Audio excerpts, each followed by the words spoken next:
جب ان کا انتقال ہوا، آپ اس دنیا سے جب چلے گئے، تب جس گھر میں وہ رہتے تھے اس گھر کو بیچ کے ان کے پاس کچھ قرض تھا، تب وہ ادا ہوا ہے۔ وہ حضرت عمر بن خطاب تھے جن کو نبی پاک صلی اللہ علیہ وسلم نے دنیا میں ہی جنت کی بشارت دی تھی۔ یہ سمجھ لیجئے، نبی پاک صلی اللہ علیہ وسلم کا جہاں روضہ مبارک ہے یعنی کہ مدینہ شریف میں، یعنی کہ مسجد نبوی میں، نبی پاک صلی اللہ علیہ وسلم، پھر حضرت ابوبکر صدیق، پھر حضرت عمر بن خطاب۔ تو سمجھ لیجئے قیامت والے دن نبی پاک صلی اللہ علیہ وسلم نے خود کہا ہے کہ ایک طرف میرے حضرت عمر ہوں گے، ایک طرف حضرت ابوبکر صدیق ایسے ہاتھ پکڑ کے اٹھیں گے۔ تو وہ تھے حضرت عمر بن خطاب، وہ تھی ان کی شان، اللہ والے تھے، تقوی پرہیزگار تھے۔ اور آج کے کوئی حکمران کیا ایسے ہیں کہ زمین پہ سوتے ہوں، بہترین ڈنلپ کا گدا ہوگا، اے سی آرام، ہر چیز عیش و آرام ہوگی، پیدل چلتے نہیں ہوں گے، لگژری لائف ہوگی، آج کے حکمران ہیں، اور وہ تھے اللہ والے۔ یہ سمجھ لیجئے کتنا فرق ہے کہ جس نے لگ بھگ پوری دنیا کے تہائی حصے میں زیادہ حکومت کی، یعنی کہ 3 بر اعظم پہ حکومت کی تھی، وہ عمر بن خطاب۔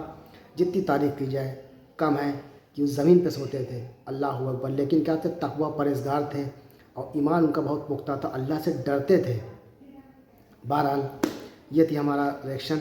اور امید ہے آپ کو ویڈیو اچھی لگی ہوگی۔ اچھی لگی دوستو اس کو شیئر کریے گا۔ ہم آپ سے ملیں گے نیکسٹ ویڈیو میں، تب تک کے لیے السلام علیکم ورحمۃ اللہ وبرکاتہ۔